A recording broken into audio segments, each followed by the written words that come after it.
She posts something, hands are shaking, 3 likes appear. Then silence returns. One random Tuesday, everything changes fast. 2 million views. Followers flood in. She feels seen. Then something shifts. She checks constantly. Even during dinner. This isn't ambition, it's something else. Let's go inside. Hey, welcome back. This is Mystified Mind. Maya always loved creating things, even as a kid. Drawing, writing, making little videos, just for fun. Last year, she decided to share them publicly. She researched trends, hashtags, posting times, everything.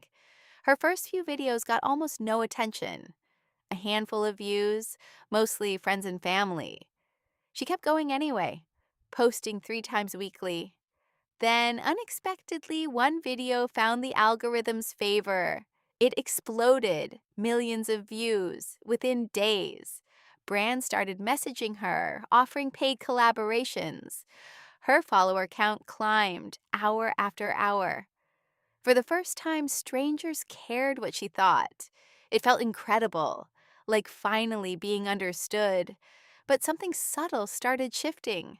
Underneath the joy, she began checking her analytics obsessively, every hour, not just once a day, but constantly, compulsively. A slow dip in views felt like rejection. A slightly lower like count felt like failure. She started posting more, hoping to recapture that feeling, the feeling from that first viral moment. Here's the strange part, though. Maya isn't shallow or attention obsessed by nature. She's thoughtful, hardworking, genuinely talented at what she does. But something about this specific reward hooked her deeply, and she couldn't quite explain why.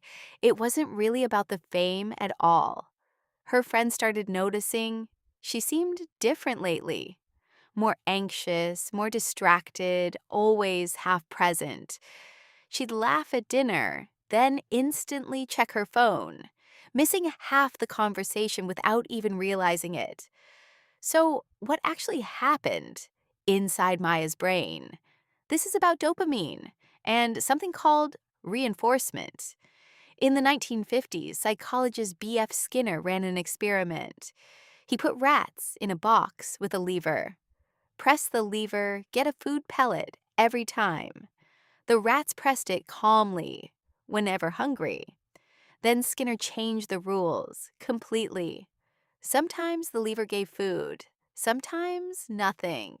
Completely random, unpredictable, no clear pattern. Something strange happened to the rats' behavior. They pressed the lever obsessively, far more than before. This is called variable ratio reinforcement. It's the exact mechanism behind slot machines.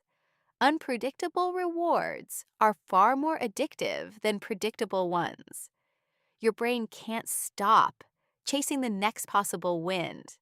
Social media works on this exact same principle. Some posts get thousands of likes instantly. Others get almost nothing, with no clear reason why. You never quite know which post will win. So you keep posting, keep checking, keep refreshing. Each notification releases a small hit of dopamine, not because of the content itself, but because of the unpredictability of the reward. Maya's brain wasn't broken or weak. It was responding exactly how brains are designed to. The platform is engineered around this exact loop. Every notification icon is deliberately designed to grab attention. Red badges, sounds, vibrations, all engineered deliberately. None of this happened by accident. These platforms employ actual behavioral psychologists, specifically to make their apps harder to put down. So, how do you know if this is happening to you? Here are 3 signs of validation addiction. Sign 1, you check your numbers obsessively. Views, likes, comments, follower count, repeatedly. Sometimes 50, 60 times in a single day. even during conversations, meals, or important moments. It's not curiosity anymore, it's compulsion. Your hand reaches for your phone automatically before your mind even decides to check. That's the addictive loop, working exactly as designed. Sign 2. Your mood depends on your numbers. A good post means a good day. A quiet post means something feels wrong. You start questioning yourself, not just the content. Am I losing relevance? Am I boring now? Your entire sense of worth becomes conditional, tied completely to numbers you can't control. That's called contingent self-esteem in psychology. Sign 3. You constantly compare to other creators, scrolling through their content, measuring your own worth, their lighting, their captions, their engagement, their life. This is called social comparison theory by Leon Festinger. We naturally measure ourselves against people around us. Online, that comparison never actually stops. There's always someone doing better at any given moment. And that endless comparison quietly exhausts you. If you noticed even one sign in yourself, you're already ahead of most people. Here's where it starts, taking a real toll. Maya begins posting, even when she's exhausted, even when she has absolutely nothing left to give, because missing a day feels like falling behind. The algorithm doesn't wait for anyone to rest. She starts performing a version of herself, one that's always upbeat, always polished, always on. The real Mia gets pushed further away. She films herself smiling while feeling completely empty. She edits out any sign of struggle because struggle doesn't perform well on camera. Only the highlight reel gets the engagement. So the highlight reel is all she shows. Meanwhile, she's scrolling through other creators constantly, watching their brands' deals, their vacations, their glow-ups, wondering why her growth feels so much slower. This is downward spiral comparison, feeding the algorithm's grip. The more she compares, the more she posts. The more she posts, the more exhausted she becomes. The more exhausted she becomes, the worse her content gets. And the worse her content gets, the more anxious she feels. She stopped sleeping well, checking notifications at 2 a.m. Her appetite changed. She skipped meals, chasing deadlines. Comments felt personal, even the completely random ones. One unkind comment could ruin her entire day. One night, she posts something and it flops completely. Barely any views, barely any engagement at all. She sits there staring at the number for an hour, and something inside her, quietly, finally breaks.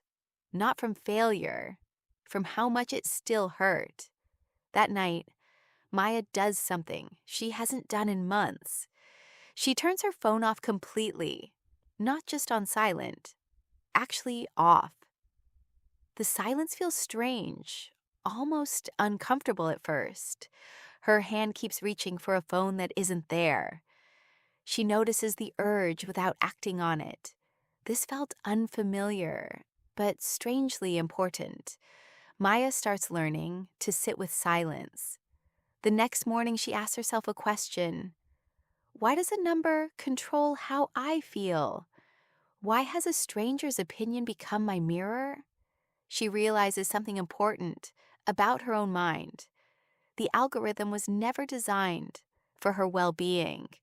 It was designed to keep her scrolling and posting. Her attention was the actual product being sold, not her growth, not her happiness, her attention. Once she understood that, something shifted permanently. She started posting less frequently, but more honestly, sometimes showing the struggle instead of hiding it. Some posts did worse. Some did better. But her mood stopped swinging with every number. She was building something psychologists call internal validation. She told a close friend what she'd been feeling. Saying it out loud made it feel real. Her friend admitted feeling something similar too. Here's what most people misunderstand about all this. They think the answer is quitting social media entirely. But that's not really the lesson here. The lesson is noticing where your worth comes from. If it comes entirely from outside validation, it will always feel unstable and unpredictable because external validation is never fully in your control. Someone else's algorithm, someone else's mood, someone else's scroll. Internal validation works differently and far more reliably.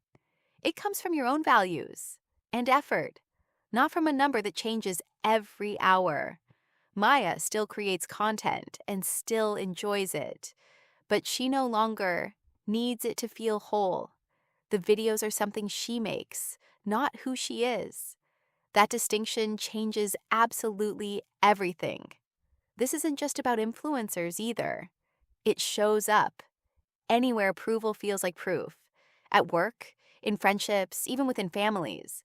Anywhere we let someone else's reaction define our value. It shows up in how we dress and speak, in how badly we need someone's approval to feel okay. Real confidence doesn't fluctuate with someone else's mood. Maya still posts, but on her own schedule now. Not the algorithm's schedule, her own, deliberately. The lesson is always the same one. If you recognize yourself in Maya's story, the constant checking, the mood swings, the comparison, you're not vain and you're not alone. Your brain is simply responding to a system built to hook it. That system was engineered by very smart people, specifically to keep you checking and posting. Understanding that is the first step toward freedom. You don't need to quit anything necessarily. You just need to ask yourself one question. Whose approval am I actually chasing right now? And why does it feel more important than my own? That question, asked honestly, changes everything. I'm Nipa, and I'll see you next time. Understanding your mind is always the first step forward because your worth was never up for algorithmic vote. It was always yours, quietly, all along. If this made you see something new, do me a favor, hit subscribe. It genuinely helps this channel grow. And drop a comment if you related. I read every single one myself. New videos drop every single week. So hit that bell and stay close.